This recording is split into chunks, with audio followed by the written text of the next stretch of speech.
And good afternoon and welcome to the Gender Speaker Show. So I'm still getting the hang of all these little bits of technology, but that was a bit smoother, I think. So today I'm going to be talking about labels.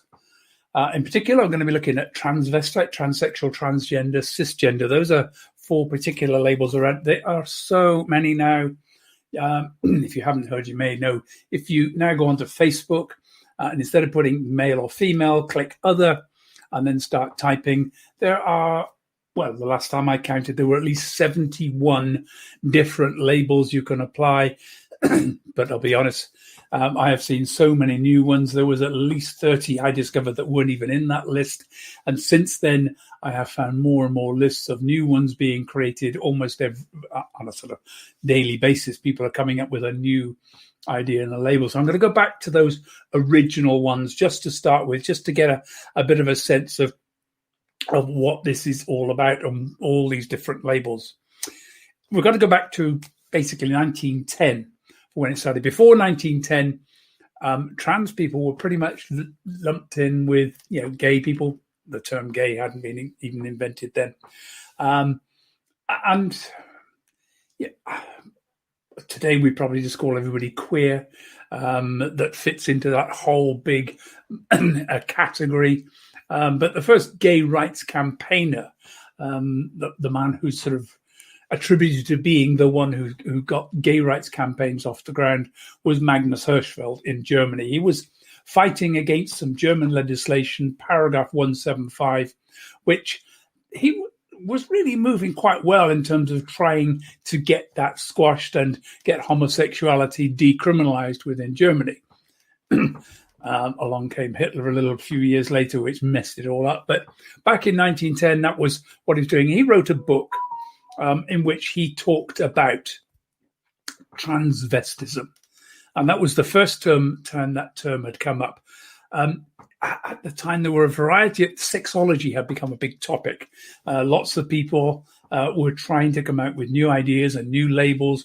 We had masochism come out, which had been labeled after a well-known, can't remember, but basically an aristocrat in Europe. And they were going to try and use the term Eonism to describe people who like to cross-dress, essentially dress in the clothing of the other gender.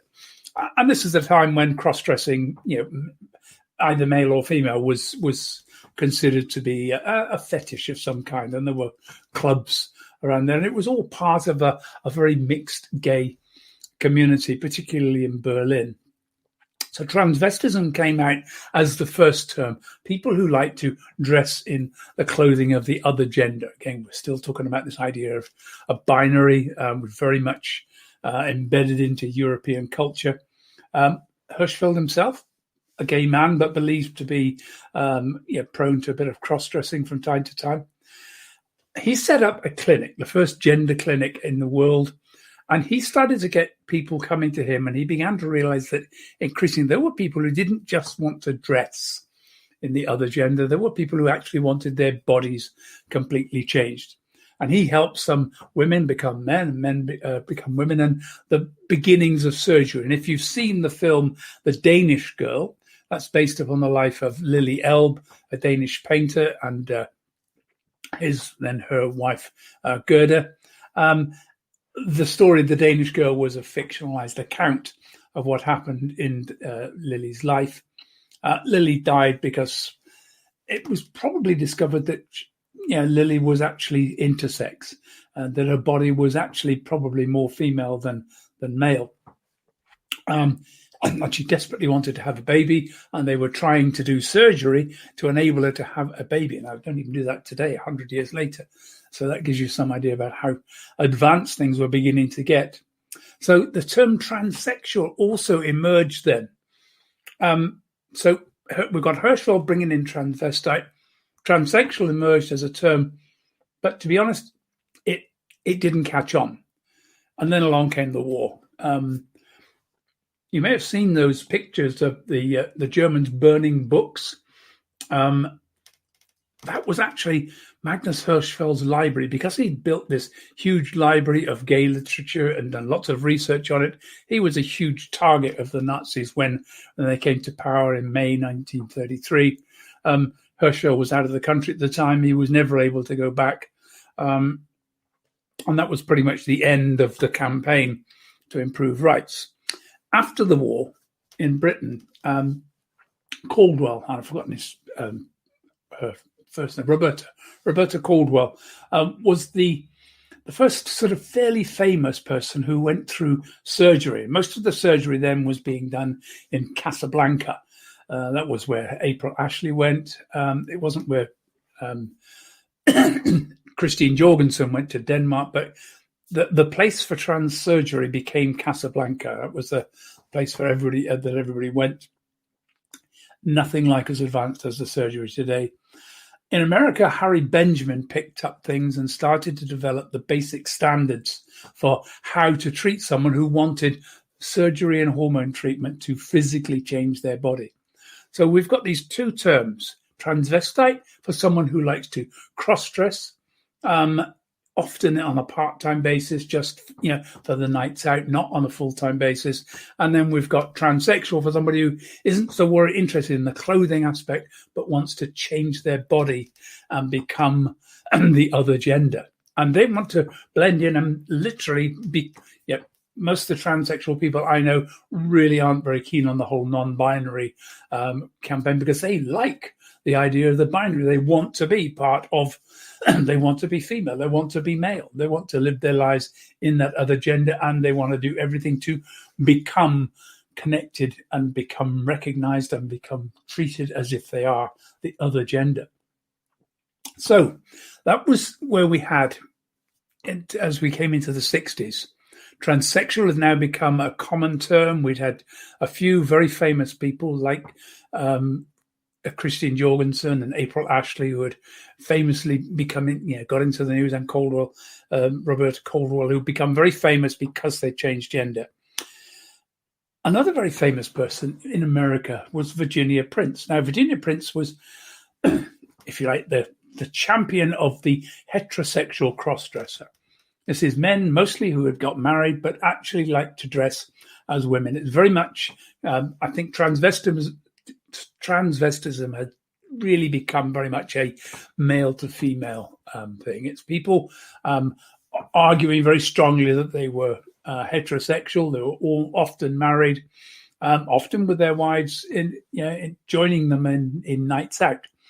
In the United Kingdom, and a society had been set up similar to the one that Virginia Prince has set up. She set up Tri-S in America, with lots of meetings held mostly in people's houses and in small venues where people could just get together and meet. And then there were those on the other side who, in the UK, we set up the Beaumont Society in the late 60s, the same thing. Now, Virginia Prince decided that she was going to live as a woman, but she said, I don't want surgery. I don't want surgery at all. I'm just going to live as a woman and dress and live as a woman. And she said, I'm transvestite. I'm not transsexual. God, my phone has suddenly decided to be silly. So she invented a new term. She invented the term transsexual, also transgender, to replace the terms that we had previously been used to. So once that happened, the term transgender started to become well known and started to become part of our culture. The problem was it sort of emerged as the umbrella term. Now, what's happened today is that we've lost transsexual and transvestite because they've become connected with a sort of rather negative context. And now we use the term transgender as an overriding term. And in fact, in some cases, people are beginning to think of transgender more as an alternative to transsexual. But transgender originally meant, and to a lot of extent does, mean people who transition but don't actually have surgery. So cisgender. Well, we've got cisgender came along. Because we have transgender, if you're not transgender, what are you? Well, if you say normal, that makes trans people abnormal. So what happened then was an idea that let's have cisgender. We've got homosexual and heterosexual. Let's have transgender and cisgender. So there we are. That's just a little bit of an introduction to some of the terms. Lots more. I'm going to talk about that over the weeks to come. I'm going to be dealing with that in some depth on my workshops, which you'll find details in the comments on Facebook. I've put some details in there. I'm going to be promoting this quite heavily. You'll find it on Eventbrite, where you can get the details of what's going on. But please do come along and join me on one of those courses. So there we go. Nice to talk to you today, and tomorrow I'll be back with some more thoughts on gender. For now, let's see if we can exit with my video. Take care. See you tomorrow.